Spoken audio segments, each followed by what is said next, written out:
Hey, what's going on, everybody? Welcome to the latest episode of Flag Plus Football's First and Goal podcast. I'm your host, FPF Hall of Famer Brent Bodkin. So we have a big show here today. We have a couple of special guests. Unfortunately, as you can see, I'm by myself once again. So Quasi, unfortunately, cannot. My co-host Quasi Godamal cannot make tonight's episode, but he should be back next week. Hopefully, he'll be back next week. But in the meantime, like I said, I'm kind of I'm carrying everything by myself here, but it's all good. Like I said, we have a couple of special guests coming up. Little change from the usual. We have one coming up in about like 1 minute, so that's going to be really exciting to get into this. A lot of football action we got to talk about. A lot of things have gone on since we last met last week. A lot of big upcoming games in every single division. Again, 6v6, 5v5, co-ed, women's, everything. So let's hop into it already. Like I said, we have a guest already. So our first guest of the evening, I want to welcome a buddy of mine. Plays in Division E with the Demons, Neil Wright. Welcome to the show, sir. Thanks, Brent. Hey, you really have to throw in the Hall of Famer there when you were introducing Oh, yourself. Hey, you I like damn, it. you damn right I I like do. it. You damn right I do, my friend. I earned it. I earned it. All right, man. So welcome to the show. So like I said, you play for the Demons. You've been in the league for a couple years since 2022. You already have a championship on your resume, so I can tell you, as someone who's won a championship, a lot of guys, a lot of ladies, they play and they play and they play. They can play for 10 plus years and they don't win one. So again, you've won one early in your career. I know you're trying to win a couple more before it's all said and done. I mean, you're a young cat. You still have a lot of years in front of you in FPF. But what is your experience so far been in the league? Oh, well, I mean, FPF is good. I actually came in fall 21, first year, and first season never starts out well. I think you can probably guess our record. We went 0-8 back when there were only four tiers in the fall, but it's been great, and we've kept the same name. We've been the Demons for man, I think it's been six straight seasons, Okay. um, and the guys have changed through and through. Though one guy has been with the entire six seasons, other than myself. So shout out Ibrahim Shiban. But a couple of guys also have been really with the team for a long time. Also Zayden Kangu, and we're still gunning for the future. We're going to be here for a lot longer. That's for sure. Okay, nice. Okay, so again, your team right now, you guys are coming off of a 26-20 loss last Sunday, I believe, to the Texas Whales. Your team's struggling a little bit right now, though. You guys have 4 losses in your last 5 games. You're still in the hunt for the playoffs, obviously, but what's been the reason for your struggles as of late, and how do you guys turn it around before Yeah, the so I playoffs? mean, it's really simple. It comes down to one thing, and the most important thing in football, no matter whether it's flag plus or touch football in the backyard with your cousins. It's We don't have a quarterback right now, our regular quarterback. So we really had been struggling for a few years with quarterback inconsistency. We thought we found one when we won our championship with Mike Scanette. Then we didn't really work out. Team went our separate ways. He went with some guys from his CEGEP. And finally, we thought we had the answer. We had this guy, Ben Aglensi, and he's probably going to be staying with us for a while too. But unfortunately, he's currently, well, fortunately for him, he's at military camp right now, so he was not able to Okay. participate in the summer season. But he's a really excellent player. I mean, he played one game for us this season, um, where he had something like 130, 140 passer rating. Guy is just impossible to stop because he'll dance around the pocket for years before just throwing it to whoever's open. It'll tire out and it'll frustrate out a bunch of offenses. But that game last week, it was a real tough one. We lost on a really big 25-yard play, pretty much desperation play almost. And we had just taken the lead off a 2-point conversion that we had gone for the win, all fired up. But it's things that happen. Okay, so let's backtrack a bit. You mentioned your championship. So you guys won Division 6A championship, I believe, in the winter 2024, if I'm not mistaken. You guys beat the Meatfielders by a score of 13-12. I remember being at Mary Vic. I can't. I think I was on the call for that game. If I wasn't on the call, I know I definitely watched it for You were sure. you were on the call. I Yeah. remember. Okay. Yes. Yeah. You're right. So I've called a million games. So yeah, you're right. I was on the call for that one. I remember you guys getting hype. I remember some of the guys on your team during warm ups before we started the broadcast were talking to me. Oh, you're doubting us, whatever. Because I think I was running for your division 6A, I believe that winter. And I remember some of you guys were talking a little trash to me. Oh, you doubted us. Watch what we're gonna do. And listen, all credit to you and the boys. You guys came out. You played some stifling defense. You beat the midfielders for that championship. I mean, 2024 is not that long ago, obviously, the winter season. What was that championship? How did it feel like for you guys getting your first W, and how special was that championship for you guys? Well, it was just awesome, right? Because, well, yeah, you said some of the guys were tripping. That was me. You can come out and say it. Yep, That yep. was me. You can hear it at the beginning of the clip. And yeah, we Mhm, had been taken to lose the two games prior, and even that game by mhm. not by you, but by other people on the Yep. podcast as well. Um, and no, it just felt great because we had come off, I think, three straight losing seasons in the lowest division in FPF. Guys were thinking about not coming back. Guys were thinking about not playing flag anymore. The feeling you get when the team might just not have another season in them. And we came into the playoffs 7-3, so we were a good squad, or 8-2, 8-2. So we were a good squad, but nothing to that screamed, we're the top team in this league, especially because there were teams that the good teams you had mentioned that had beaten us during the regular season, and it just felt amazing because there had been so much. All the guys on that team had experienced what it felt like to be just not bad, but just awful at flag, and just go in, week after week, knowing we're probably going to lose this game, and it gets so frustrating. So it was just a huge weight off the guys' shoulders, and you could see it at the end. We were celebrating, we were having a great time, and it came down to the wire. I mean, I remember it came down to the last play. I think it was a third and goal or something from back when they had the 5 plays. Um, a third and goal from about this 5 or 6, and then Ryan Casey, who's still with us, made Mhm. the big pass defended to win the game. So no, it was a great feeling, and the fact that there's the broadcasting, the fact that there's the podcast, the fact that there's the articles, it really makes it special because nobody else would celebrate or gets hype like this in beer leagues anywhere else. And it's really what it gets the kid feeling back in you when you got people caring about your games and you got podcasts. It makes you feel like you're almost a pro, even when we're very, very much far from that. Okay, and so obviously you talked earlier, right, about some guys have gone from that team. You still have some players though who are still around. Um, what does it mean to kind of keep, I guess, some of that main core together, and not just that, but again, you had the highest of highs. Right now, it's a bit of a struggle. Right now, like I said, you guys are sitting at 3-5.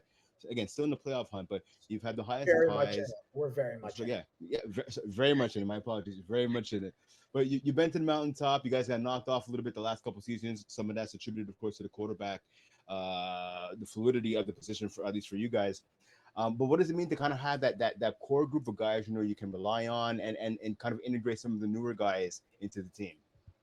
Yeah. So how we work is we usually just when we bring a new guy into the team, it's usually just a friend of someone who's already on the squad. So it happens pretty seamlessly. But it really means a lot because it's guys that we're starting to not only see on like at flag at FPF, but it's guys now that we're starting to see outside of flag. I mean, last season we had a fantasy football league for all the flag guys. Now we're starting to hang out more for longer periods after games, just talking. And it's great. It's a great feeling because it's sort of like seeing, your friends start to become a group basically. And what it also means is that it allows for so much more liberty, like on the field and when you guys are prepping and planning for stuff, because you can talk to each other. You know that nothing is personal. It's not as if I'm going and getting annoyed at a guy I've never met before for screwing up on a play, because we know we're all still going to be cool after when the game's over. Okay, that's fair. That's fair. Looking at your stats this season, you lead your team in tackles defensively with 15. You have a TD as a receiver. But again, you talked about some of the quarterback struggles. You've actually played a little bit of quarterback for your squad this year. I'm looking at your stats. Not bad at all. 13 touchdowns, only 4 INTs. You have 2 Ws under your belt as quarterback. What is that experience being the signal caller? How has that been for you so far? Yeah, well, I tried it a couple of seasons ago when we had a bit of an incident with our old quarterback and uh, had a little bit of a falling out, and I stepped in for a few games, and we actually made the playoffs on the last game where we caught an Nice.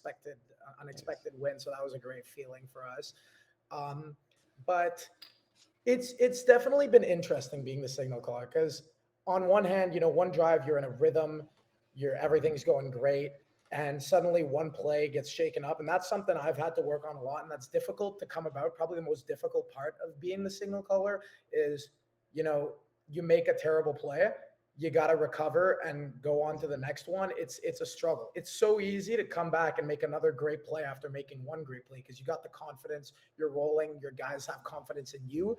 But for example, a play I did last week, it was 2nd and 8 or so. I'd just thrown a hook, wanted to go get some extra yardage, either get the first or make it 3rd and really short. Immediately took off running and got sacked for about 5 yards because the guy read me like a book. And suddenly, you're facing 3rd and long, and you can't, you got a really limited situation. These are tough plays to get back from, Yeah. So okay, so that's been a big part. So playing quarterback is just pretty much then just my team kind of needs me to do, like, we need a quarterback, I'll do whatever it takes for the team, or is this something maybe down the road you may consider doing a little bit more often? Well, see, I'd like doing it, but I definitely am not cut out for Div E quarterback. I just don't have I don't have the arm for it. I think I sort of have a cap of where I can go and play just because of my lack of arm. Like even if I become a very very intelligent thrower, which I'm starting to improve, but even then there's a ceiling. And the problem is all the guys on our team now who are excellent players, including like Ryan Casey, for example, has a pretty high defensive cap now. And guys like this, Beneglencian has a high offensive cap. We're not able to play in any lower division than E. So it would just be impossible for us. And I mean, we're happy to stick with Ben. We have great chemistry. He just makes us a far better team. And it also allows us to be a lot better on defense when we're not having those 4-and-out situations all the time. Okay. So ignoring quarterback, then you play some offense, some receiver, you play some defensive back. What's your favorite position? Where do you prefer to play? I love playing short in the middle of the field. I love being able to have like a limited space to work with, and it's all about reading the quarterback and about instincts. I've pretty much played every position on the field. I've played a lot of snapper just because I'm able to snap the ball pretty well, and so there's a limited supply of that sometimes. But that's my favorite position to play, definitely, and I think that's probably my position where I've played the best as well. Okay. Again, looking at your bio, you've subbed for a couple of teams every year, pretty much. But this year with Kiss My A's, Make Football Great Again. Playing in different divisions, obviously, is something that again you're able to do.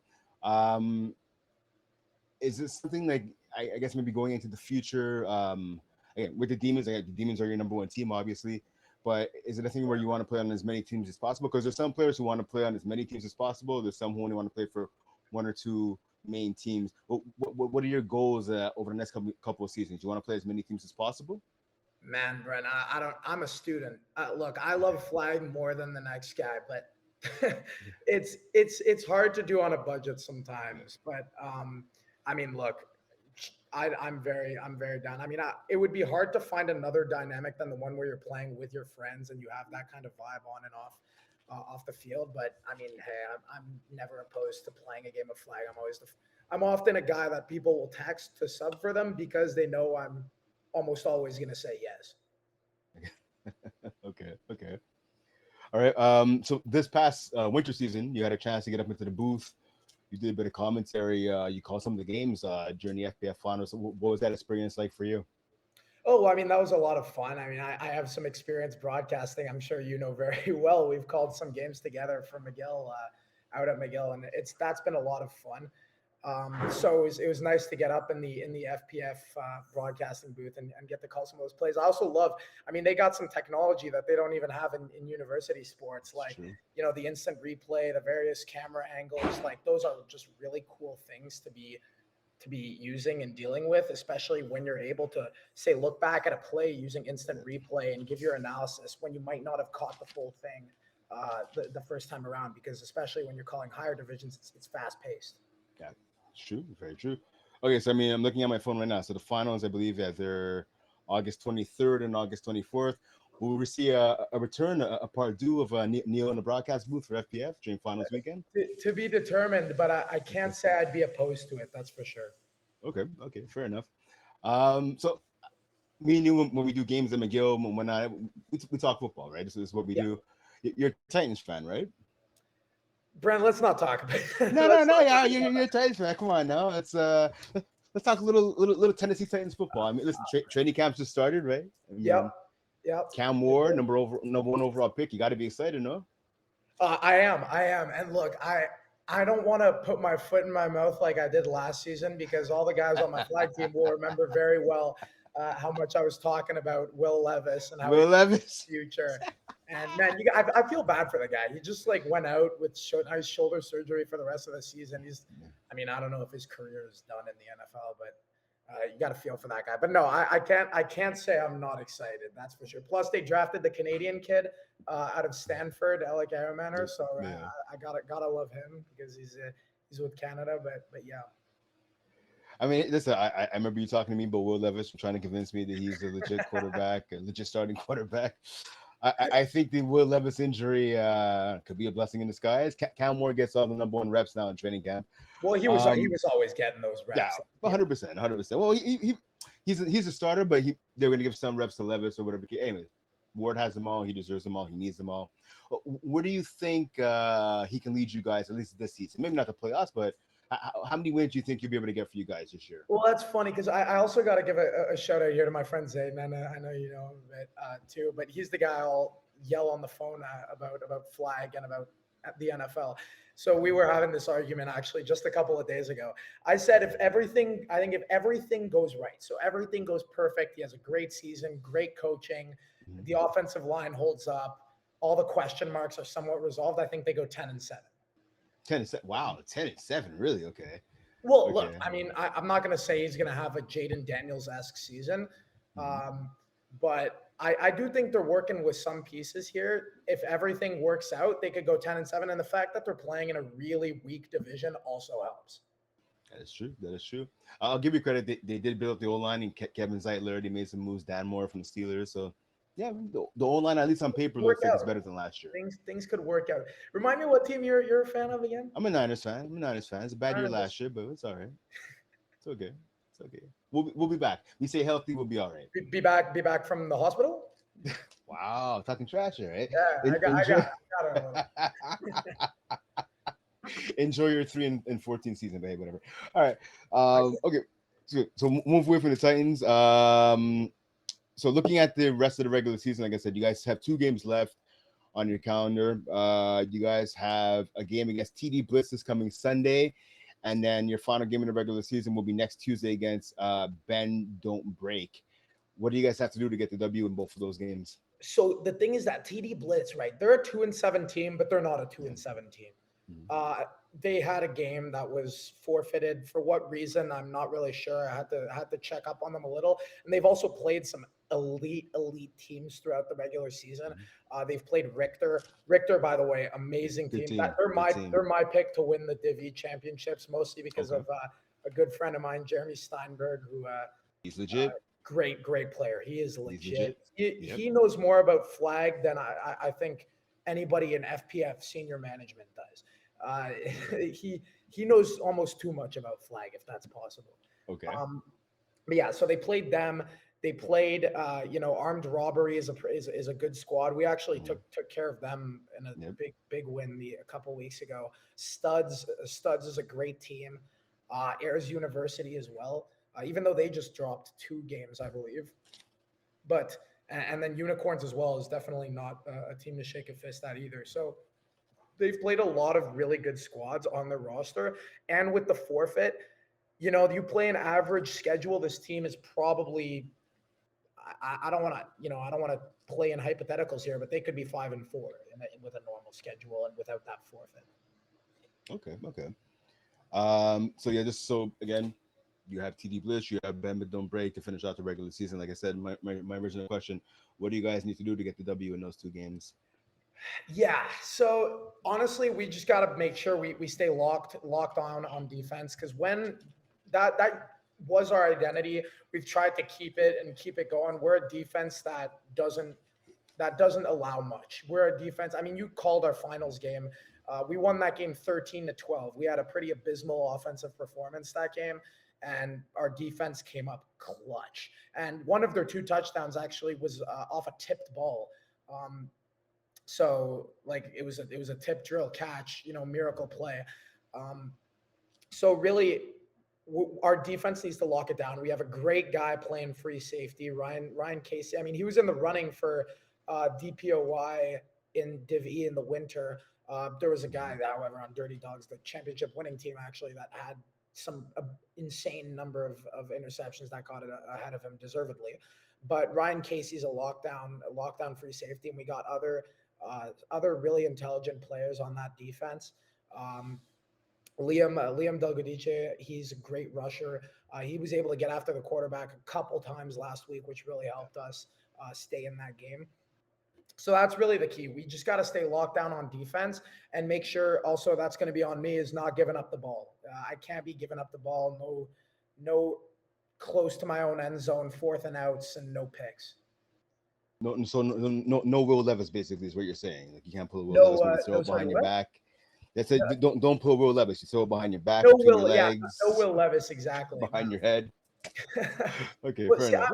I consider myself somewhat the opposite. I think I don't take enough risks. I just sort of throw it and throw that. That's why I have like a 50% completion percentage, but I've only thrown 4 picks.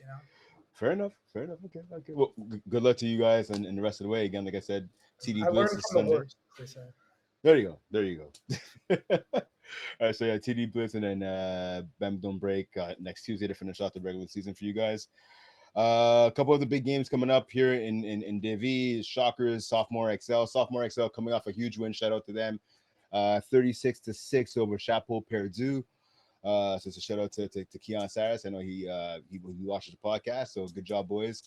We have Reborn Prospects Unseen. Shockers, Richter to talk about again. Jimmy Stein again after the last couple of games. Legit team with QB like Sourpuss, not fast, just furious. So again, isn't TD Blitz. And actually, I'm going to your game for a second. I guess TD Blitz coming up this Sunday. It's base wise, right? TD Blitz right now before you guys would say Blitz trying to get into that one of the last playoff spots, right? So again, that's a really big game coming up for you guys this Sunday. Any extra pressure added on to you guys with this being such a big game in terms of the standings? I mean, honestly, I gotta say no, because the thing is that our fate is somewhat sealed in terms of what's going to happen in the playoffs. There's pretty much no way we get past playing the first round. But at this point, also, if you look at the standings, there's pretty much no way we don't make the playoffs unless because of our points allowed. We've allowed 179 through 8 games. So our points allowed is pretty good as well. So realistically, which is of course the first tiebreaker. So realistically, there's no way we don't make the playoffs, and there's no way we get past the first round bye. So our fate is pretty much sealed. So I wouldn't say there's any extra pressure. It's just it would be a big morale booster for the guys to get back to 500. So I'd say that's in play there, but other than that, not much. Okay, all right. Well, like I said again, best of luck to you guys in your final 2 regular season games. Anything else you want to say before we let you go? Honestly, not much. Just that just know that the Demons, we will be there. We will be there.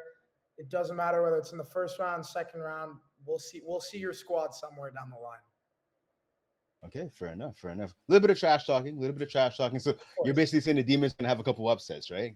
Knock off a couple heavyweights. I mean, you saw. It's what we did last season. I mean, in the winter season, we pulled up against this a team. It was Pasta Rabiat in the first round. We were not the favorites. They were the favorites. They had the Triple Crown guy receiving, and we went and we shut them down 43 to, I think it was 43 to 6. And here's a stat for you, Brent, because I remember being curious. We checked it out. Out of the top 15 teams, they lost a combined 51 times. The top 15 teams lost a combined 51 times. So like an average of about 3 in a couple games lost for each team in the regular season. We had the biggest margin of victory over a top 15 team in the entire season in that playoff game. Okay, nice. So there you go. So just know Demons will be there. Demons will be there. Let's see if you guys can have a couple more upsets. Neil Wright, just want to say thank you for coming on, man. Like I said, best of luck to you and your boys. I know they're watching, so best of luck to you guys the rest of the way. We'll try to catch up with you during the postseason. Appreciate it. Take care. All right, thanks for coming on, brother. Appreciate it. All right. So that was Neil. So that was Neil Wright. We have another guest coming up. It's been a couple weeks since we talked to him. I had a chance to speak to this. Our next guest coming up last minute start. He confirmed 100% he's coming on. It is the main man himself with his mashup. It is Manu with the Manu Mashup. Coming up, talks in Division A. We'll talk in Division B. It will be good. And here he is himself.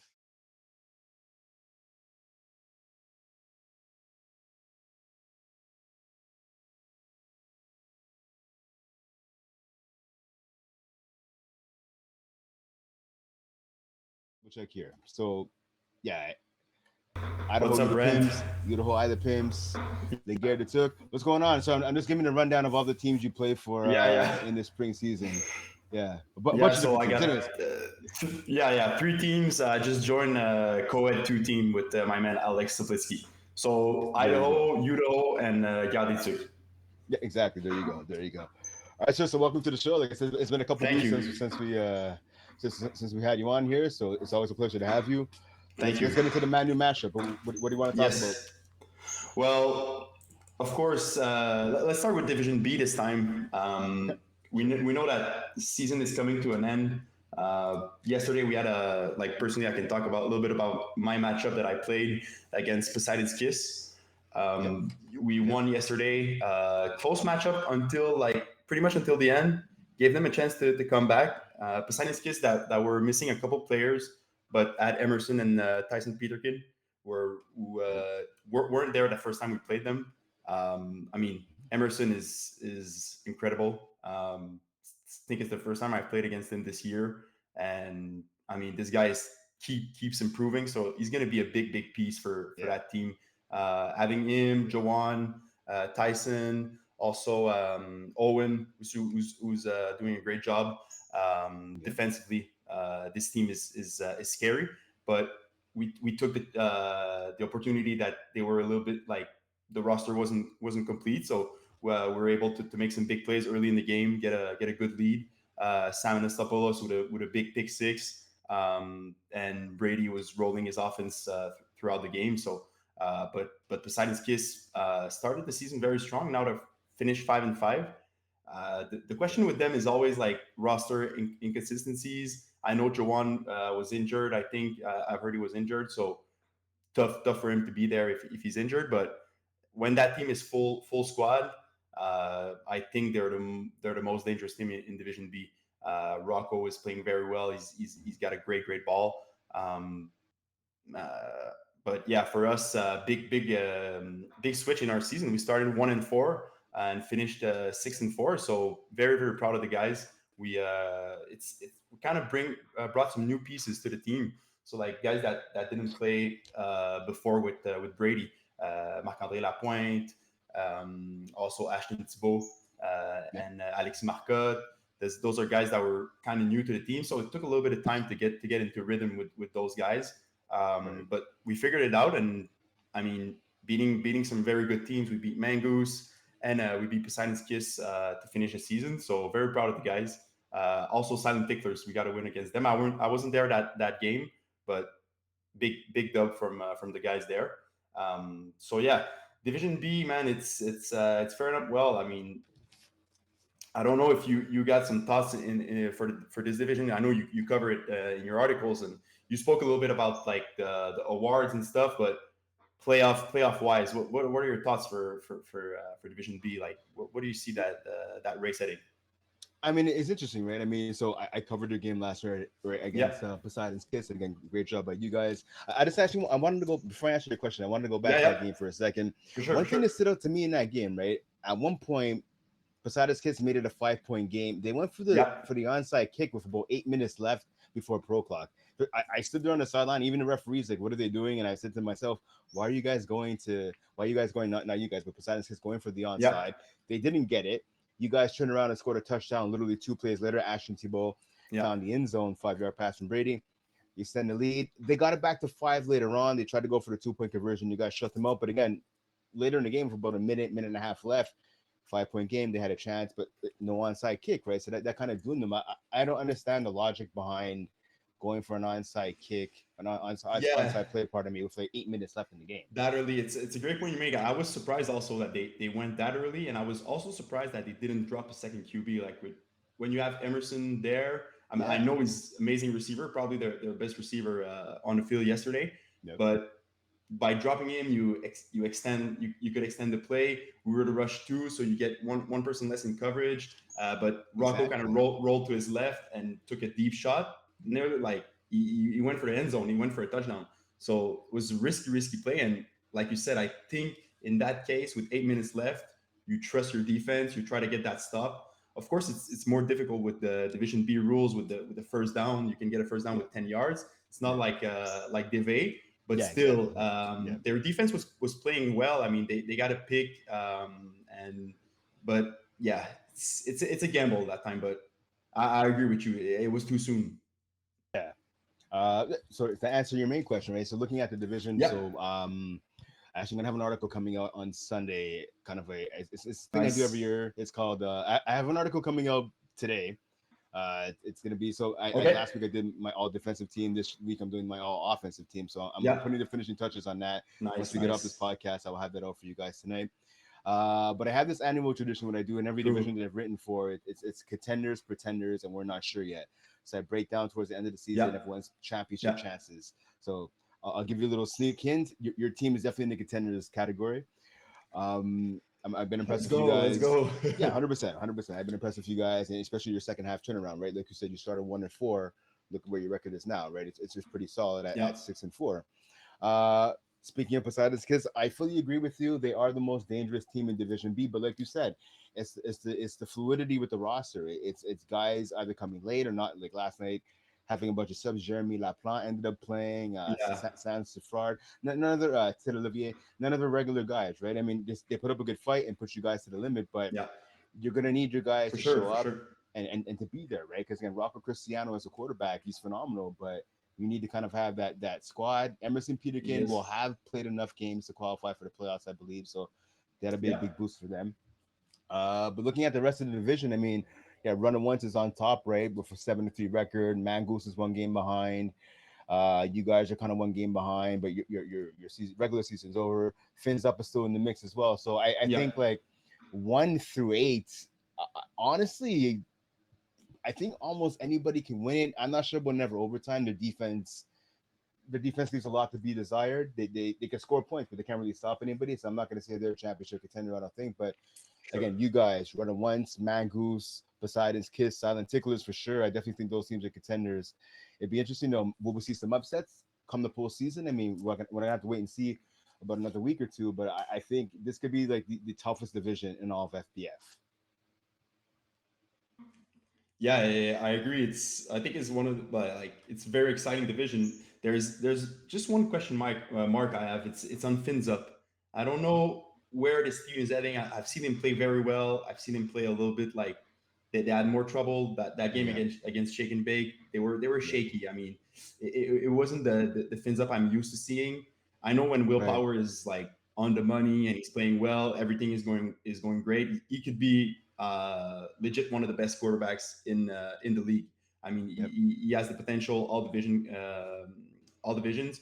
He's very good, but sometimes I mean, defenses have an ability to get in his head or make him second guess his decisions. So he goes off Yeah, his usual game plan. Like we know a little bit like Stefan Arpasad. So it's kind of that playbook that he runs. But teams like Poseidon's Kiss, even Shake and Bake and us, I think match pretty well against Fins Up and could give them a tough time during the playoffs. So I wouldn't be surprised if Fins Up is out in the first round.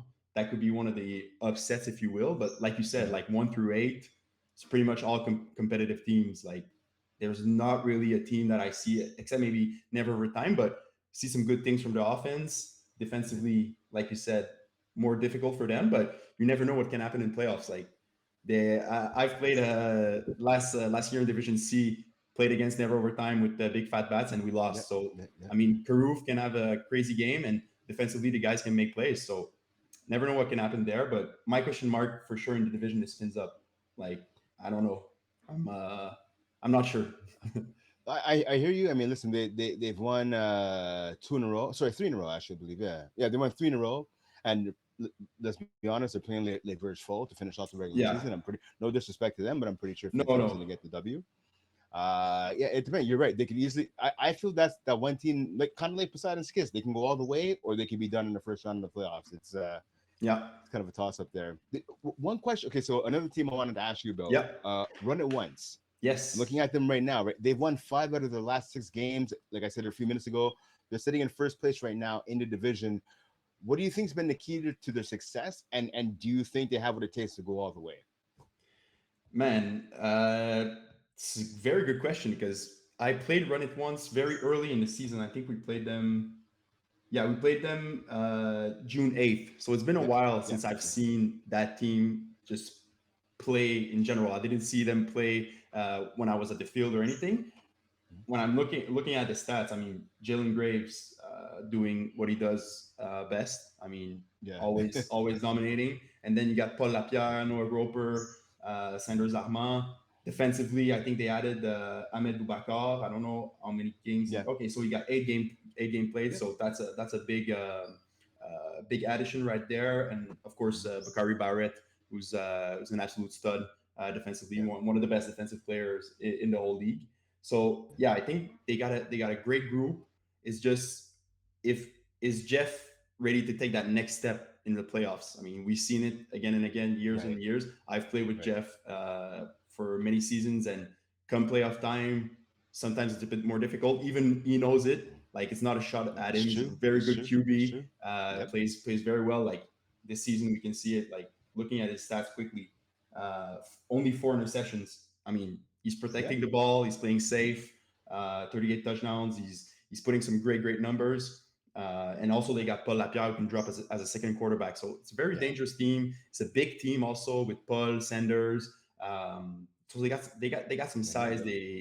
I'm really surprised that they finished first. To be honest, I thought early in the season, I think I was saying Silent Ticklers were like my favorite, Yeah. but Yeah. Yeah. yeah, so it's really going to come down to Jeff. Is Jeff going to take that next step in the playoffs? If he can, this team could go all the way. Definitely, they got the talent for it. Team chemistry must be good. I mean, finishing 7-3 with like a couple guys that are new, but it's still like the core is guys that Jeff has played with, like Sanders, Paul, Noah, Yeah. just the new additions with Jalen, but looks like it's going very well with his stats, man. So yeah, I think they got potential, but it comes down to you, like I said, the performance from Jeff in the playoffs. No, Let's see how he yeah. fares.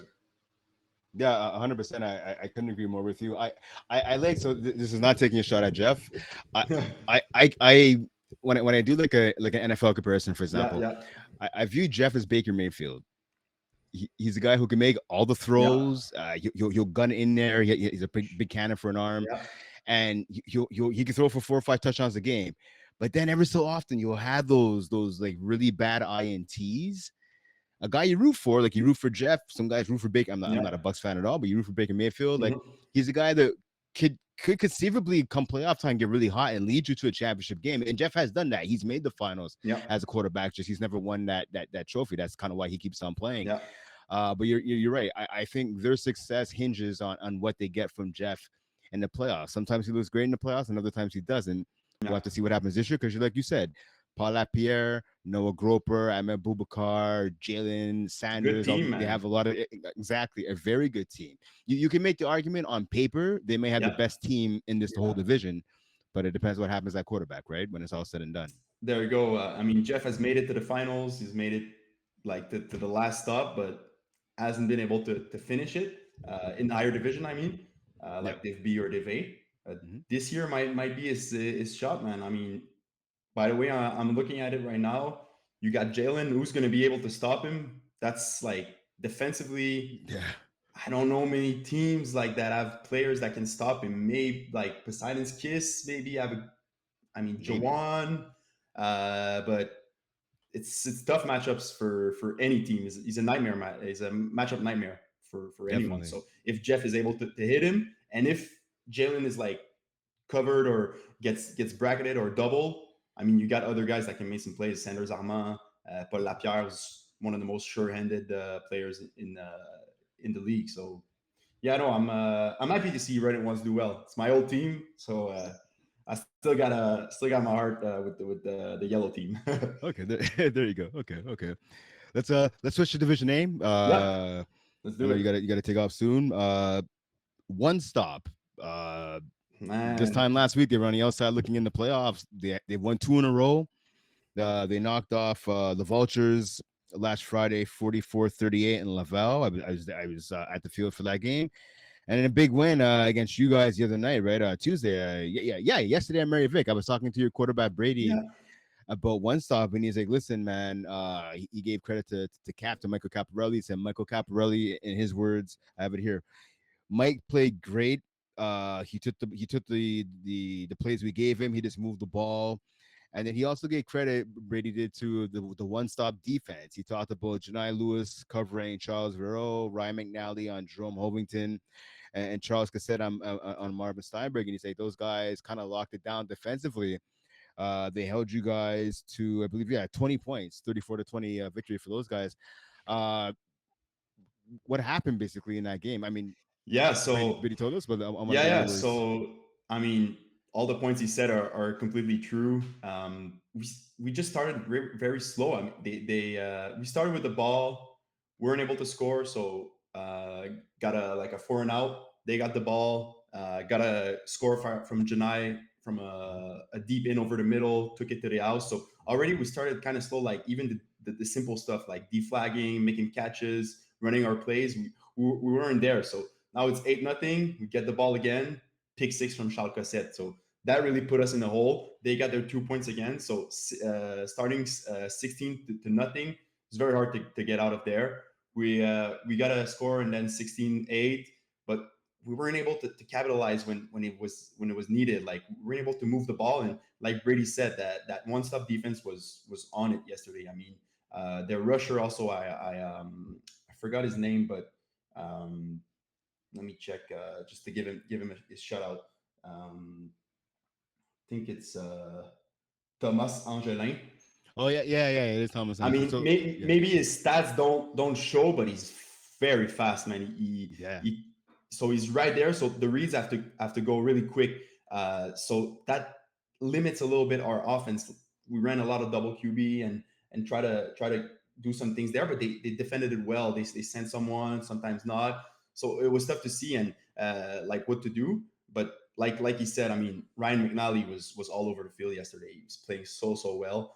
We know what he can do. Is I think we can definitely put him as one of the best defensive players in the all FPF. He just doesn't play a lot. Like oh yeah, he plays one team. So, but he's a yeah, tackle player. But if that guy like focus 100% on flag, if that comes at that time, he's gonna be he's a beast and such a great guy too. So I mean that's a guy you want on your team. Yesterday he was all over the field and to shut out their offense. Also, Mike was just flawless. He didn't make any throws that were dangerous. Didn't give us the chance to like really contest the plays.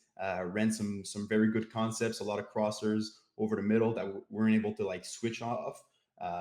So yeah, I mean, one stop. Like I think last time I was on the show, we spoke about it. And I was like, they're probably not going to make the playoffs, but man, they made me eat my words yesterday. So shout out to them. yeah, They it's a good team, and now like Party Crashers is sitting out, like looking.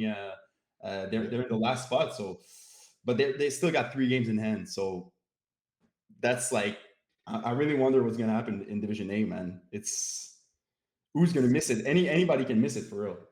well, what that is coming down to the wire because like so those two wins for one stop, like you said, they were Yep. already on the outside looking in. It catapulted them now all the way up to fifth place, Yep. right? So I mean, and that's huge. And like I said, so Party Crashers. So there's gonna be I believe I just want to double check here. I think one stop is taking on the Party Crashers. Yeah, they are. Yes, I think it's a Uh, It's a redo of a game from July 13th, if I'm August not 2nd. mistaken. Yeah, yeah, They're playing there you that. go. Yeah, it got moved to August 2nd now. So that's gonna be that Okay. game Yeah. was Yeah. Yeah. because of the weather there Okay. on the 13th of July. So they're doing it now. So it's gonna be good. Well, in next weekend basically. Yeah. So that's gonna be huge. That's gonna be a really big For game sure. for both teams, right? I think it's I think it's definitely for the party crashers. If they don't win that game, I think their season is over. I mean, it is Yeah, what it is. it's yeah. They do have some games in hand, though, like you said. Yeah, exactly. But their next game for Party Crashers is Infantry. Last time they Yeah, played the Infantry, Kevin Wyatt wasn't there. It was yeah, Phil Cutler was throwing, and I don't think he was on the same page with the guys. I think Mendel Joseph had like 3 picks or something. Now with Kevin Wyatt, it's a different story. yeah. I think Rory Simmerjohn is going to have a big game like he always does, but he's that guy on Infantry that we got to look out for. I think Definitely. he's really um, every year he keeps improving. He's such a great player. Plays with passion, and he's got one of like the best moves. Like moves. His bag of moves is one of the Yeah, biggest. I mean, that's this guy true. can That's true. dip. He can spin. He can do everything. So that's going to be the matchup there. Defensively, we know Party Crashers are very good, Yep. so they can match up with him. But still, I mean, tough to when he's got the ball in his hand. After that, it's hard to stop him. No, definitely, definitely. One team I want to look at as well is the Vultures. Right, three Yeah, losses in a row for the yeah. Vultures. They lost to the Party Crashers. They lost to One Stop, and they lost to you guys, obviously as well. The remaining games though for the Vultures are against One Stop and the Infantry. Uh, the Vultures they're falling and they're falling fast. Do you think? I mean, I thought this would be crazy halfway through the season, but do you think there's a real chance that these guys are missing the playoffs? Man, they could. It would be surprising because they started very well their Yeah, season, and now 2 games left. One against Infantry, one against One Stop. That One Stop game is, I think, this is where it plays. Like if One Stop loses to Party Crashers, or I don't know what's the time frame because it's not yet rescheduled. I see it for July 6th. It's I think that game was canceled. I don't know if what happened there. yeah, that game. Yeah, I think that game got canceled as well, Okay, so that's that's it. gonna have to be redone. So probably after, probably one of the last games of the season. So that's gonna be like the game I think where it decides like who's gonna miss and who's gonna make the playoffs. But I don't know what's going on with Vultures, man. And is it a thing that guys are not showing up? I see AJ only have 5 games. I don't know if he was there the past few games. Well, I know That's he missed because of the whole Team Canada thing, but I mean Yeah, exactly. that's been So done. yeah, so that's the thing. Like you miss your best player that you spend most of your cap on. Yeah, yeah, Tough after that. Like he's that guy on that team, but they still got some other great players. Kevin Donnet is playing very yeah, well. yeah. But yeah, without AJ, it's tough, man. You need For that sure. star in Division A, man. You need that guy who can take That's you true. over the edge. And AJ is that guy for them. Since there's no James Drysdale playing, he's not playing with Ben this year. Yeah, yeah, So, but not to take anything away from all the other guys. They're very good, but I mean, without AJ on the field, it simplifies things for defense and also that's for true. offenses because defensively he's very good also. So I That's think true. that's the key. He has to be there at the next games Okay, if they okay. if they want a chance. Yeah, Yeah, yeah, no, 100%. I mean, both sides of the ball. There's yeah, not too many players you find that can have more of an impact than exactly. AJ. One of the Yeah, best players of the league. So there you go. There you go. yeah, Quickly here. The infantry you mentioned them right. yeah, 4 wins in a row. Can yeah. they make it 5? They're taking on the Braves. It's gonna be a Man, tough one. yeah, tough one, but I mean, Kevin Wyatt versus Joe Meyer, Hmm. it's like classic matchup there. Yep. It's up in the air. Let's see what happens. I think Braves got the edge, of course, just because they played together longer. Wyatt's kind of new with some of the guys, but still play with them. But yeah, it's a good matchup. I see that like coming down to like 1 or 2 points, converse type of game. Who's gonna make their 2 points? Braves, we know how they do it. Yep. Let's see infantry if they can match it. Yeah, it's gonna be interesting. I mean, I think it goes without saying that's probably gonna be the game of the week. I believe it's taking Yeah, place this Friday in Lavash. I'll be scorekeeping that yeah, game Friday in yeah. That's Laval. game of the week right there. Yeah, 100%, 100%. I expect to see Chris Rivet at the field. Hey, that'd be He's gonna fun. be We there. need that on film. You know it's gonna be hype. 100%, 100%. So that's Friday, and then Sunday to close out week 10 is gonna be the Party Crashers. Yeah, I think we talked about this earlier. Party Crashers and yeah, Infantry. That's also at Laval. yeah. Since Big game too. yeah, it's a big game. That's exactly a big game for sure. Anything else? Man, that wraps it up. I'm hyped to see what's going to be the final playoffs matchup, and at that time we can make our predictions and everything. And I also hyped to read your articles. We read Yep. it every time, the team, and we look at it. We take it as Appreciate fuel. You're doing a great job, Brent. We love it. Thank you. I appreciate it, man. I appreciate it, brother. Thank you. Appreciate Thank it. you for having me. All right. Listen, thank you, Manu. The Manu mashup, the main man Yes, himself, Manu sir. Alarwa. Thank you for coming on. Thank Appreciate you, it, man. Brent. Have a good We'll night. talk soon. All right. Yes, Be good, brother. sir. Bye bye. Bye, All Ali. right. All right. So that was, again, Manu Alarwa for the Manu mashup. We have our third guest coming on in just a few moments. Quarterback coming on. I'm going to give it notes. So, again, on this podcast this year, we wanted to make a considered effort to get like a lot of different people on, right? We have obviously Manu talking Division A, talking Division B. We had Neil Wright talking Division E. We also want to get some more of the ladies coming on to the podcast as well. A lot of the female players, a huge and important part of this league. I want to welcome the Hebrew quarterback, Emilie Adam. Emilie, thank you for coming on to the show. Oh, she hasn't come on yet. My bad. A little bit too soon there. My apologies. So again, she's a quarterback in co-ed 3 and in women's 2, again, both with Hebrew. Her rookie season was back in the winter season 2023. I've had a chance to keep a ton of her games over the last few seasons. She is one of the elite quarterbacks here in FPF. I'm not talking about just female quarterbacks. I'm talking about quarterbacks in general. Again, that's Emilie Adam, about to come on to the show in just a few seconds. All right. So, Emilie, how you doing? Welcome to the show. Doing good. Thank you for having me. All right. Well, thank you for coming on. Uh, Okay, so I was saying, I was giving a little intro before you came on camera. I was saying your rookie season back in 2023. You're a member in Hebrew. So looking at the women's B Hebrew, your record is 8-2. So your regular season is done. So successful regular season. Congrats on that. Obviously, the Thank playoffs you. are coming up. And for co-ed 2, you guys are 6-3 right now, your team. So again, another successful season. So 8-2 and 6-3. I got to say, I think you guys are doing something right. We try. Okay. So let me start first. So one of the first questions I always ask players that come on, especially people that I don't really know, is how'd you get involved in FPF? So I was actually in my Cégep team, Lauréat de Cégep de Saint-Hyacinthe, and we had a tournament. It was 5v5s. We've never done 5v5 before, so we thought FPF would be a great way to practice and get some chemistry and learn about 5v5s. So that's how we got into it, really. Okay, so and like I said, you been in it for now for 2 seasons. What has the experience been so far? How do you like it? Are there things you like or things you don't like? Honestly, it's been good so far. I think there's some great competition. Like as much as like women's one and now women's B, since it was split into 3 division, which I think was like a great decision because honestly, in women's one, like we tried going into women's one, and then it was too much of like a not a skill difference, but it's university teams, and we were still a subject team, so very young. You don't have the same obviously physical capabilities. So honestly, it was a great experience, but I think it's better in 3 divisions. It's more balanced that way. So I think I like the women's division as it is right now. It's a great way to learn, and there's good competition.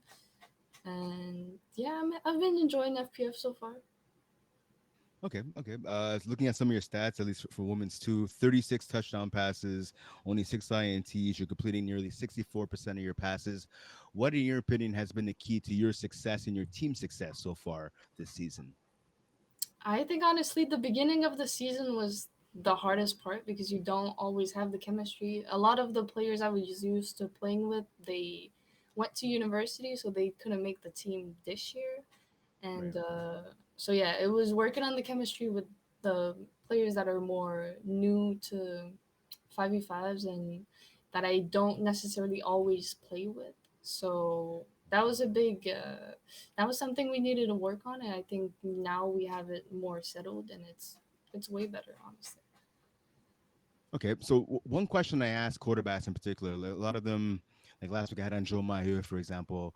We had Dan Lazare on a couple weeks ago. I've had Sarah Parker on the show. So a lot of quarterbacks, at least from the male perspective, start off in FPF with 6-on-6. 5v5 is something we've incorporated the last few seasons now in Mhm. FPF. But you've kind of done the reverse where you started off at 5v5 and now you're playing co-ed, which is also 6-on-6. Which one do you prefer more, and which one do you have more fun playing? I think it depends. Honestly, 5v5, I saw it more as like serious and I need to work and I need to be, at my best and I'm here to learn and get better, obviously. And co-ed is more like a casual team that we're playing with friends. But there's some Okay. things I like about women's one better than co-ed. For example, co-ed, I'm not too sure about like a QB can run like one play out of two. I'm not too sure about that with the four downs for 10 yards. I think personally it should be like four downs for halfway down the field and then you can run once a drive. I think that would be fine, but Okay. Okay. that's Okay. just my That's fair. personal That's fair. opinion. No, hey, you're entitled to it. It's fine. It's fine. Okay. So I know talking to you earlier this week when I was setting up this interview, so you're asking me like kind of some what are some of the questions I was going to ask you, and I said obviously someone has grown up here. I imagine you grown up in Montreal, right? I Mhm. imagine Not Montreal, but yeah, South Montreal. Shore.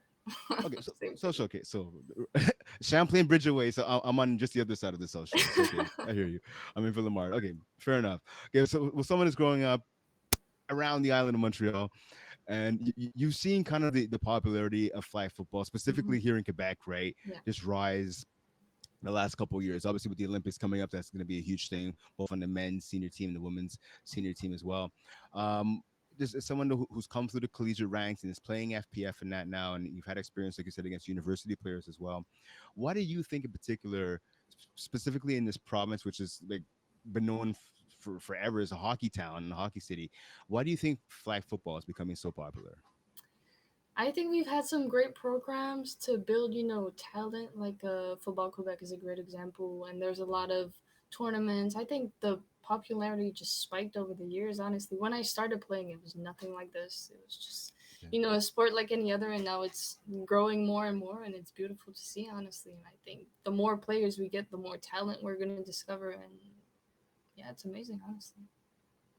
Okay. Okay. On a personal level, for you when you hit the football field and that again I had a chance to score kept your game a few Fridays ago in Laval. I've seen you in other different teams. I've seen you play co-ed as well.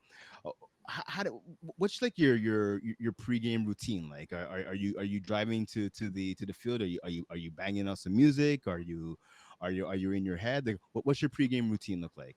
Okay, since we're from more like the teams from the South Shore, we usually drive together so we save on Okay. gas. Smart. So I usually drive with like two or three of my friends, and then we listen to music in the car. I usually just like when we get to the field, it's usually it depends. We have like a warm up routine that we do that we used to play in that we used to do in Sejep. So we just do that same one and then throw some balls and then we're ready to go. Like I put my mind into it and then I'm good to go. Honestly. Okay. So one of the questions I put up on Facebook earlier this week, and Ali Reza, our producer, put on Instagram is, I asked, do people listen to songs on the way to games? So obviously, you're saying when you're in the car with your teammates, you listen to music. Is there like a specific like go to song that you and the rest of your teammates go to, or is just whatever you play, whatever's on the radio or whatever you have on your phone or whatever? Honestly, it varies depending on the day, but yeah, it varies on the day, but I think like when I used to play in Cégep, it was Ramener la coupe à la maison, which was what we would listen to before like big tournaments to like hype ourselves up. Okay, okay. And in post game, so let's say you guys come out, you get a big W. What's the first track you're putting on, either when you get home or on a car ride with your crew? Nothing in particular. I think what we mostly do after a win or whatever, after a game, we just go to McDonald's often, which Okay, isn't very good, but it's like a sweet treat after like a good game. okay. Hey, a little treat after the game. Nothing wrong with that. Nothing wrong with that. Okay. So you talked before, obviously, about women's two and women's one, or women's A and women's B. For this season, you had a chance. You said obviously to test out the higher division. You've kind of found your groove in the second division for the ladies. Do you think maybe in the future going back to Division One or Division A is something that you want to do down the road? I think it's a very good possibility. I think it's the place where you're gonna grow the most. It's hard on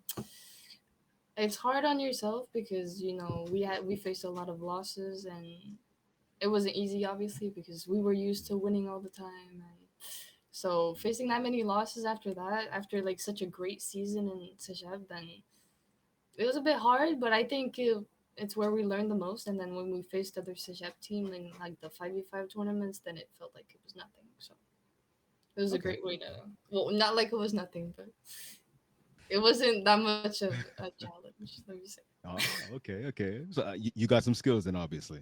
Yeah. Okay, okay. Um, in terms of football in general, like how'd you get involved in the game? I actually got involved through my sister because my sister plays in the league as well. So Oh, I okay, started okay. when I was, what was I? I think I was like 10 or Wow. 11.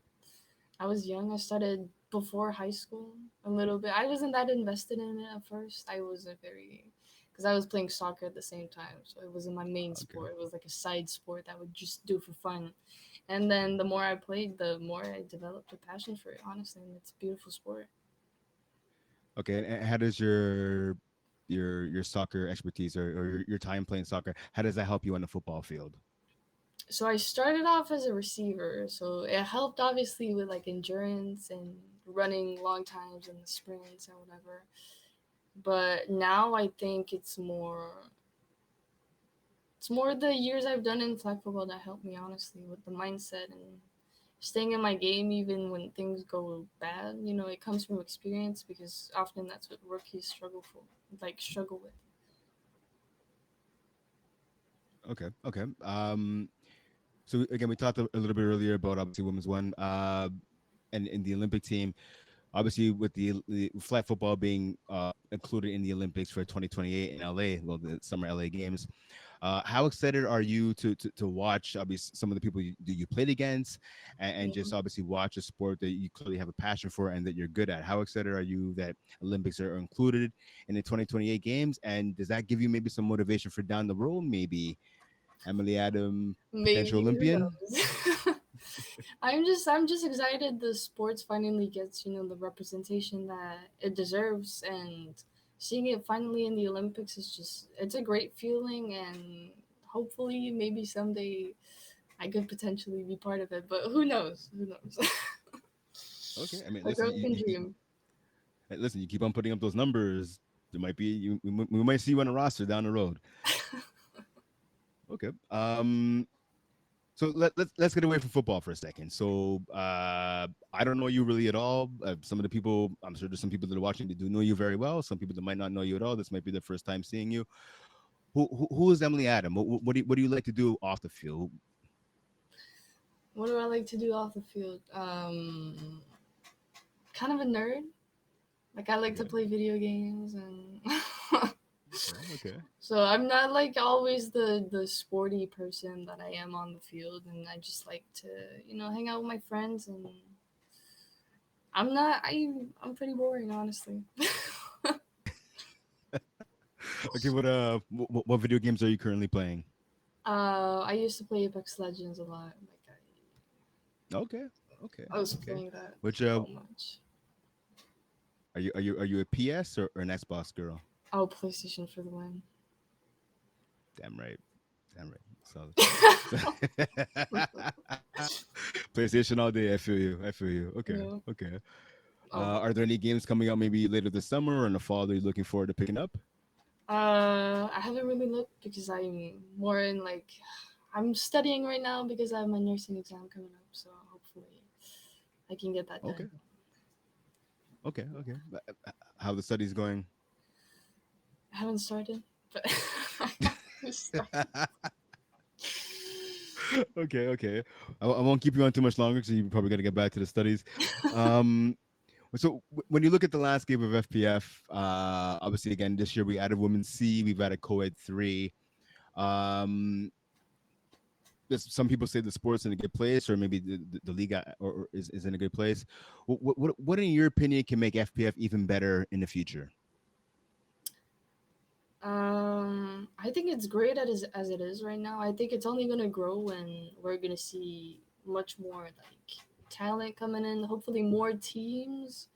Mhm. Um, yeah, I think it's just gonna grow and it's gonna get better on its own. I don't think there's any big specific changes, in my opinion, that need to be done. I think it's good as it is right now. Okay, okay. When you line up on the field, well, specifically at quarterback, who are some of the, I guess maybe the biggest rivals you have, or who's a quarterback do you love to play against, or a specific defense you love going against, or maybe I should say, who do you think brings out the best in you when you're on the field? Like the our rivals, I would say. Yeah, maybe a rival or I think our rival team, probably Chaos. It's okay. the one team we've, uh, I guess you could say, struggled more with over the years. Even in our first year, I think it was against them that we were in the finals. I'm not sure. Hmm. I think it was Chaos. That was Red Nation back then. Yeah, yeah, Um, exactly. Yeah, yeah. so yeah. So I think they got great players, honestly, and I think it's always fun to go up against them.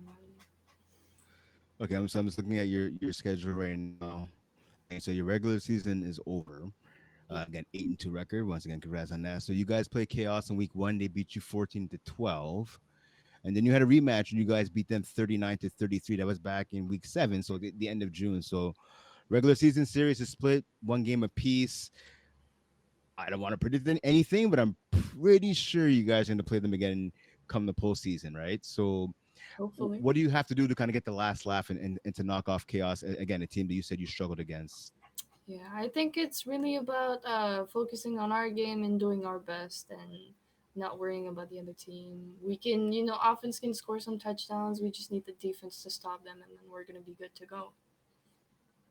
Okay, and of course in women's two, there's six teams in there. All six make the playoffs.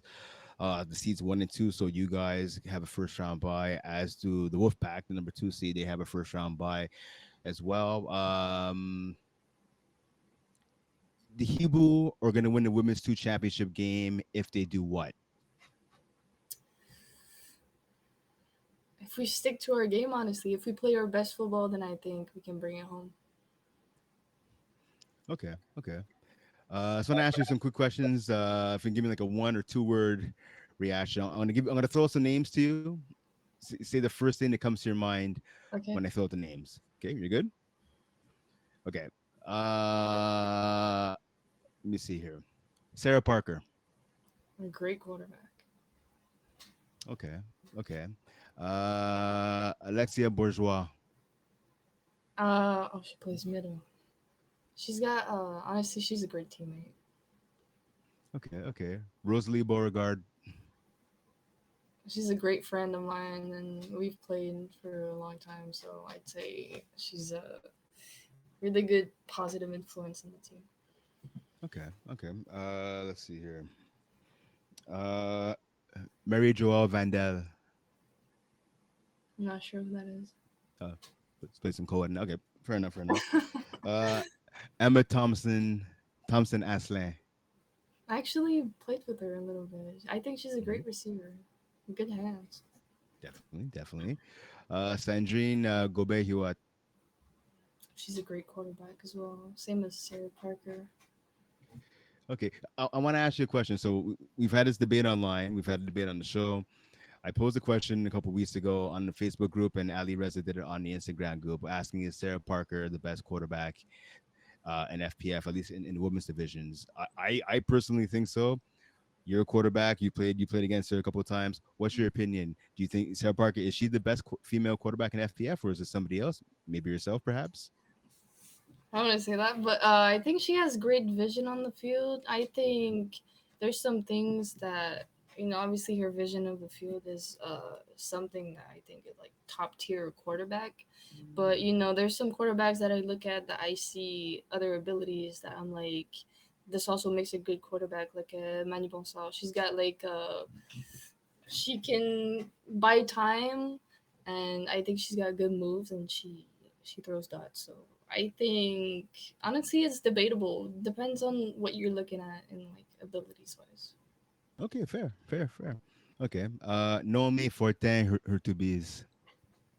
I played with her a little bit as well when I was starting. I think she's a good quarterback as well. Okay. And Allison Sobel. This is my rival, so Yeah, I know. I gotta be nice. You don't I have think to be she's a good nice. quarterback as well. No, I'm. But she's my rival. But I'm gonna say she is a good quarterback. I think so. But I hope we can beat them when we see them again in the playoffs. Okay. Okay. All right, Emily, I just want to say thank you for taking the time to join us. It was great getting to talk to you and getting to meet you a little bit here. Best of luck for the rest of the season, obviously in co-ed 3 and in women's 2 with Hebu. Again, both teams near the top of the rankings. Specifically, pardon me, in the women's 2, you guys are in first place. Again, congrats on that. And again, thank you for taking the time and best of luck the rest of the way. Yeah, thank you so much for having me.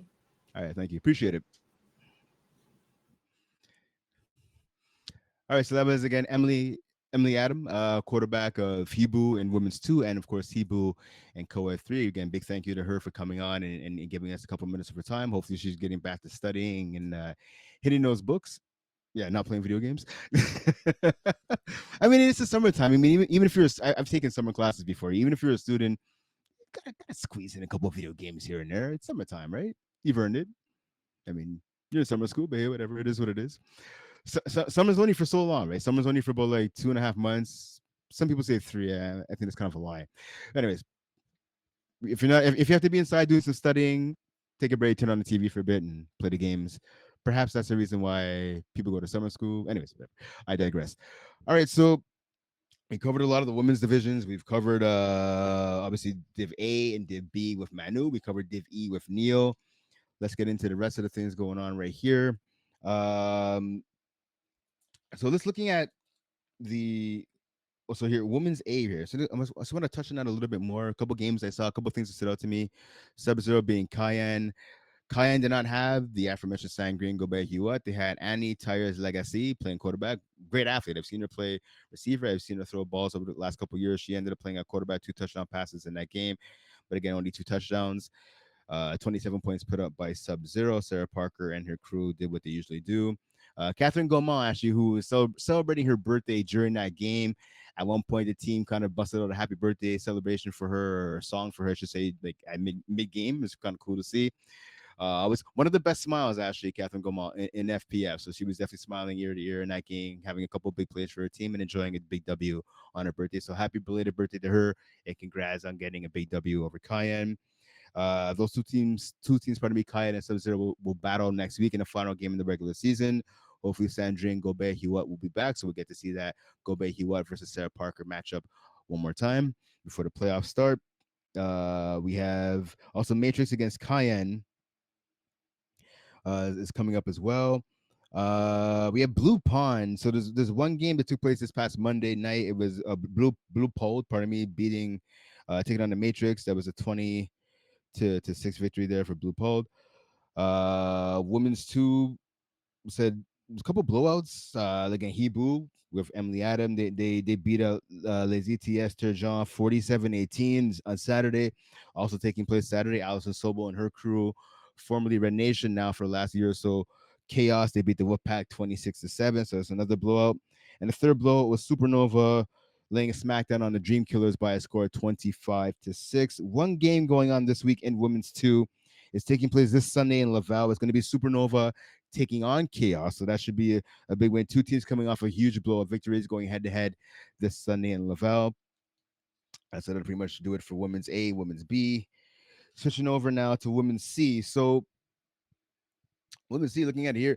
So something a little odd happened this week. So we talked, Quasi and I, the last couple of weeks, been talking about the top of the division, the top 2 teams and the bottom 2 teams. So She Sparks and Turf Titans. So they met each other twice over the course of 3 days this past week.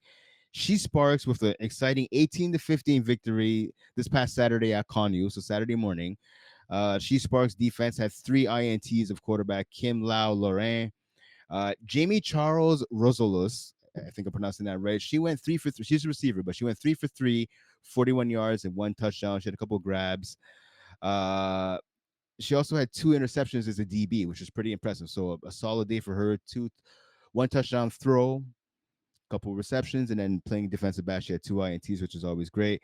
Gabriel Brega, the regular quarterback, went 9 of 23, pardon me, for 121 yards, 2 touchdowns, and 1 INT. So again, a close 18-5 victory, 3-point game. That's fine. They met about 3 days later. So this past Tuesday, so last night basically. Again, we were filming this on a Wednesday. They met last night at Mary Vic, and the game was not close at all. Turf Titans got some vengeance, to say the least, as they knocked off She Sparks 33-2. Gonna say that again, 33-2. That's a beatdown if we've ever seen one. First half though was kind of a close game. It was 13-12 for Turf Titans, and they split it for 20 points to nothing in the second half. So Kim La Lorraine again, who struggled with 3 INTs in the first meeting, she bounced back in a big way. 5 touchdown passes in that second meeting. So congrats to her and her squad on bouncing back. Sarah Desjardins, 10 catches, 132 yards, 3 touchdowns. Tiffany Cipollone, 5 catches, 50 yards, 2 touchdowns. The only positive for She Sparks was Tabitha Thomas, 10 catches for 91 yards. So solid effort by her, but she couldn't help her team get into the end zone. Only points they got was a safety again in a 33-2 blowout loss by She Sparks to the Turf Titans. 2 games taking place next week, kind of close out the regular season, is Cavs versus Humble, and then She Sparks versus the Cavs. So the Cavaliers, of course. If the Cavaliers win out, they'll finish in first place. Right now, they're in second in the standings. But if they win out, if they beat She Sparks, and if they beat Humble, they'll finish in first in the standings. Again, all 4 teams do make the playoffs in Women's C. Let's switch to 5v5. So 5v5, we saw a little bit of history this past week. Matthew Lepage, stand-up guy, has been in the league for a million years. He has broken the regular season receiving record and is in the same game, well, this year.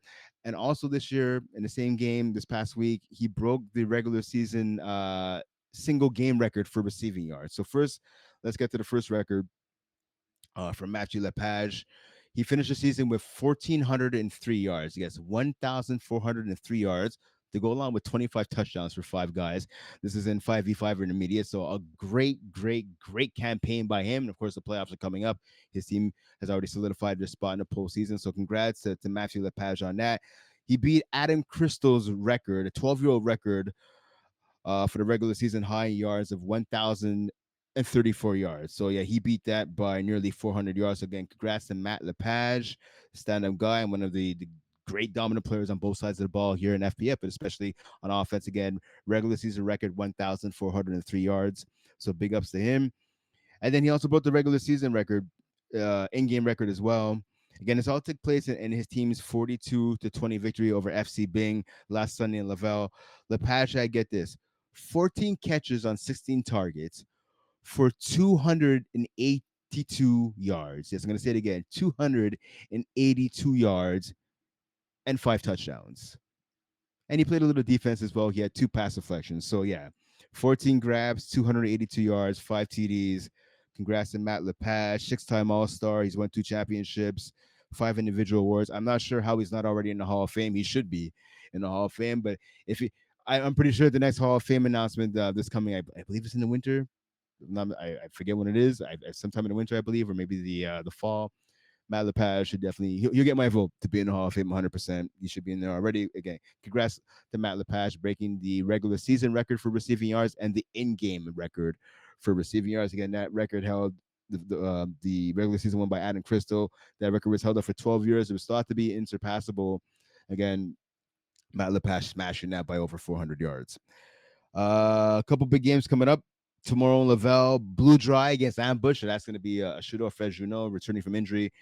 He's going to be going against Ambush, so Ben McMahon's team. And then FC Bing, again, looking to bounce back from that 42-20 loss to 5 guys. They take on Blue Dry. So back-to-back games for Blue Dry. First tomorrow night being Thursday, and then Sunday night. Both games are in Laval, so look out for those.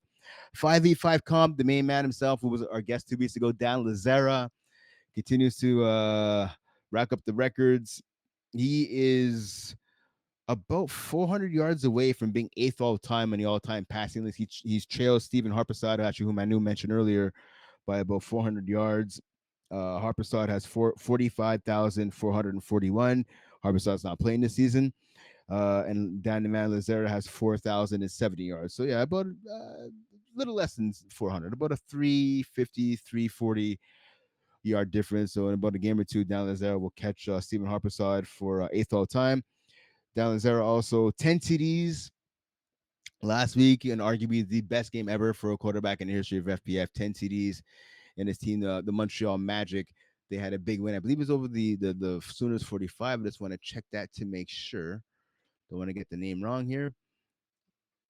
Yeah, I'm looking at it right here. Yeah, so yeah, against the Sooners 45. Yeah, 66-34 win for Dan Lazara and his crew again. 10 touchdown passes for Dan Lazara in that game. I'm going to give you the yardage in a second. It's waiting for it to load up here. Yeah, Lazara is definitely on fire in that matchup. I mean, feel bad for Sooners 45, a first year team. They got some talent, but they can't keep up with that. Yeah, Lazara had 407 yards. So he went 19 of 24 for 407 yards and 10 touchdown passes. Out of those 10, six were caught by Felix Boutte. Nick Gropini had two touchdowns. Jackson Cooper had a touchdown. Jesse DePuy had a touchdown. Yeah, basically, Dan, if he could have thrown a touchdown to himself, he would have done that as well, right? So phenomenal performance by Dan Lazara, Montreal Magic. Again, Lazara's 9 yards shy of reaching yet another record here in FPF. So congrats to Dan. I mean, the longer he plays, he's back from injury now, obviously. So the longer he plays, the more records he's going to break. Montreal Magic, again, one of the top teams in 5v5 competitive. I was looking at it right here. They finish off the regular season taking on the Braves. So that's going to be a big matchup. And it will be when, you ask? Tomorrow night, Friday. Well, 2 nights from now, Friday night in Laval. I'll be scorekeeping that game. Montreal Magic Braves. Look out for it. It's going to be fantastic. The start is at 10 p.m. So the final game of the evening in Laval. So if you have a chance, come out to Laval. I like that the Braves and Montreal Magic, they always get a pretty decent crowd. A lot of players, a lot of friends, and some family come out to watch the game. So come out to Laval if you're near there, if you want to see some really, really, really good flag football. Um, yeah, I was looking at it this week. A couple games that happened already. Flagmont Sac beat KGP by a score of 39-24. Raw Dogs beat the Party Crashers 26-18. And Flagmont Sac again making it another win. They beat No Regard by a score of 41-26. Like I said already, Flags and Braves, pardon me, in Montreal Magic taking place again this Friday.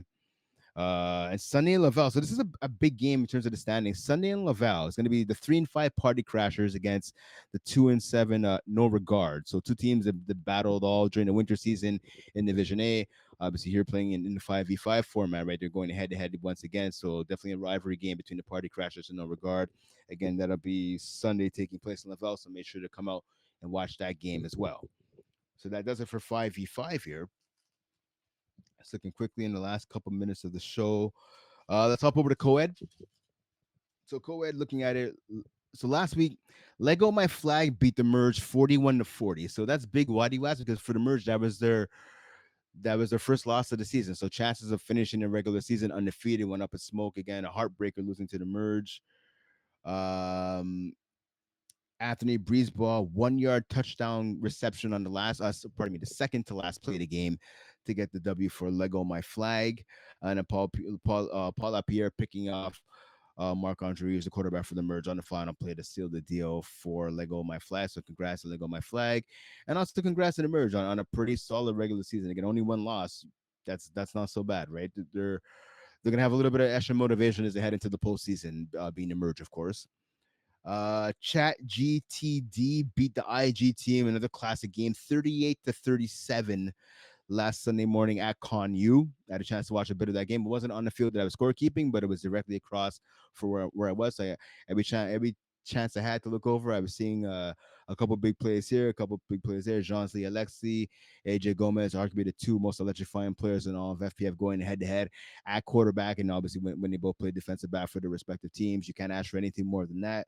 Again, AJ and his crew, Chat GTD, getting the edge, getting the W, 38-37. Up next, coming up, the next couple games, we have the IG team, again, looking to rebound, taking on no pads, no helmets, just balls.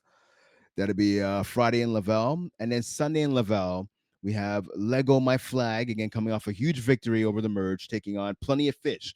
So Plenty of Fish, a good veteran team, so that should be a good matchup against Sunday night between them and Lego My Flag in Laval. Let's hop over now. Pardon me, the co-ed 2 here, just going quick rundown the last 10 to 12 minutes of the show here. So co-ed,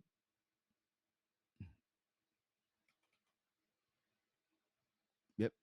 So looking at it here, Again, a couple big matchups coming up here in co-ed 2. Back that pass up, taking on Hebrew. That's going to be this coming Sunday. Actually, all the games are Sunday. So this coming Sunday, 3 p.m. at Laval. Again, back that pass up, taking on Hebrew, Kamikaze, and Double Dip. That should be a really interesting game. Le Guerre de Took, so Manuel was third team, taking on Purple Blood. I believe that's Sanders' team, so that should be a really entertaining matchup. And anything taking on Shark Attack. I've had a chance to see these two teams play numerous times this summer. Actually in Laval, usually on a Friday night, but this time it's on a Sunday, so that should be an interesting matchup again between anything and Shark Attack. While I'm talking here, before we jump to Co-Ed 3, don't forget like and subscribe here on YouTube and all that good stuff, right? We want to keep on getting more viewers each time out, and want to thank you for everyone that's tuning in and watching week after week. Again, every week I'm either playing or scorekeeping at a field or just watching games for the articles. So I always get people coming up and say, hey, great job on the podcast. So I appreciate the kind words, and talking to Quasi, I know Quasi does as well. So we want to thank you guys for your continued support and keep on rocking with us the rest of the way. So again, Co-Ed 3, looking at it right here. So 2 matchups left to wrap up week 10. So we have tight ends taking on Les Poulets. I've had a chance to watch Les Poulets. The ladies on Les Poulets, there's some ballers, I'll tell you that. There's some really, really good players on Les Poulets. That's taking place Thursday in Laval. That's on Field 1. That's taking place at 7 p.m. So tomorrow night at 7 p.m. Again, Les Poulets taking on tight ends. Again, so you might be asking who are some of those ladies you're talking about. No, I'm not just talking out the side of my face. There are some ladies on this team that can really ball. There's Miranda Dulo Dupuy. I've had a chance to see. There's a couple players. Gabrielle de Gagné on that team as well. There's a couple ladies on that team that can really, they can, Ellie Julie as well. They can really do some damage with the ball in their hands. And it's a team that's slowly getting better, right, as the season goes along. A lot of rookies on the team, but again, they're just slowly getting better and getting much needed experience, right? Right now, Les Poulets, their record sits at 2-5. I mean, it could be a lot worse, right? So again, they're getting better as the games pile up here. Again, looking at it right here, they lost a couple games in a row, but again, this is experience that they need, and they'll be better for at the end of the year. Again, they're taking on tight ends again, like I said, this coming Thursday in Laval. The final matchup of week 10 here, looking at the schedule, is going to be Yard Chasers taking on No Limits. So that will also be at Laval. That's taking place again on Thursday as well, but that'll be a little bit later start. Tight ends and Les Poulets are at 7. Yard Chasers and No Limits is taking place at 9 p.m. A couple of games that are taking place Monday. There's one game Monday, Ghosted and Steelers. And then next Tuesday, there's 2 other games. It's Vicious and Delicious taking on Steelers and Shadow Squad taking on the Vultures. It's Vultures with a Z, so that should be pretty interesting. So I want to give a shout out here before we get to some of the questions of the week. Want to give a shout out to the studs. I had a chance to run into some of those guys last night in Brassard. They were coming off a big W. So I'm just trying to find. Yeah, here it is. I had something written in my notes, but I'll go straight to the screen here. Coming off a big 52-51 victory over Rum and Coke last night in Brassard. That was on Field 1. I know Quasi was scorekeeping that game. So the studs, they got a big outing from, here it is right here. I was looking at it earlier today. Pierre Olivier Bon Lefebvre, I think it's Bolin. I'm not sure how to pronounce that. That's the first part of his last name. But anyways, Pierre Olivier, 23 of 36 for 288 yards, 8 touchdown passes. I mean, obviously he's doing some big things there with the ball in his hand. His biggest receiver of the night was Leandre Grimel, 6 catches, 112 yards, 3 TDs. Antoine Clement with 3 TDs as well. And Grimel had an impact on defense. He also had 2 INTs as a defender, right? So that's a pretty good showing for the squad. Rum and Coke, again, you put up 51 points, you should win the game. The main man, a buddy of mine and buddy of everyone, a lot of people here at FPF as a player and as an official and a writer as well. Good writer, by the way. Phil Roberts, 6 touchdown passes in that game. Anthony Drysdale, we talked earlier about James Drysdale, his cousin Anthony, 3 TDs in that game. Ben McMahon, 2 TDs. Emma Townsend Aslan, we talked about earlier with Emily. Emma had 1 touchdown in that game. Again, it's a heartbreaking one. Again, you lose by 1. Your team puts up, pick 6 as well by Ben McMahon as a defender. So congrats to him on that pick 6. You put up 51 points. You imagine you're going to win the game, but unfortunately they fell by a score of 52 to 51 to the Studs. But again, I talked to the Studs last night in the parking lot. I promised them I would give them a shout out. So congrats to them on getting the win. It was actually Clement who got the 4 yard touchdown reception to win the game for his squad. So again, big shout out to the Studs on getting a huge W here in Division D. So I think that pretty much does it for all the divisions here. It's gonna jump into a couple of things quickly. A couple of questions that we put on Facebook and Instagram this week. Again, looking at the juice and all that. Actually, so one thing. Sorry, one thing I wanted to say. Actually, I wanted to back up a bit. So Division E talked about Gold Rush, and actually going to talk about Division C for a second. A lot of these guys actually play on both teams. Trapdoors and Gold Rush. Trapdoors, their season is done. They were making the playoffs. They actually forfeited the rest of their games. They announced they're not coming back the rest of the season. So I know some money's going to have to be paid. I imagine to probably the teams that they were going to be played against per FPF rules. So hopefully that'll get all sorted out. Gold Rush, unfortunately, they haven't forfeited, but what's going to happen with them? They're finishing out the regular season, but they confirmed with me and Mo last night and Bassard they're going to be missing the semifinals and the finals. They're away, I think, in Greece. They said for a friend's wedding. So unfortunately for them, their first place team Gold Rush, but unfortunately they're going to have to forfeit the playoffs. I don't think they're going to be allowed to play in the first round or even going to want to play in the first round and either the division round or the second round of quarterfinals if they can't for sure make it for the semis and the finals. So they're going to have to forfeit as well. I mean, it happens sometimes in the summer, right? Weddings, especially in the summer weddings and all that stuff happens. It is what it is. Hopefully, Go Rush will come back next season. We'll have to wait and see, obviously, what's going to happen with that. So getting to the juice, getting to the four downs here. So one of the questions I posted on Facebook earlier this week is one of the questions I asked Emilie Adam, right? Like, what are you one of those players who listens to music maybe on the drive in or at during on the field? Pardon me, when you're warming up. Again, I'm coming from a tackle background, right? So I mean, it's been a long time since I played tackle, but I know when I play tackle, even FPF, I do it now sometimes too, right? I get to the games, tackle, you're there at least 2 hours early, right? So you're stretching, you're seeing the trainer, you're on the field, you're warming up, you're either catching balls, doing drills, you have your headphones on, it's fine. It's a little bit different in FPF and flag football, right? You're usually at the field half an hour before.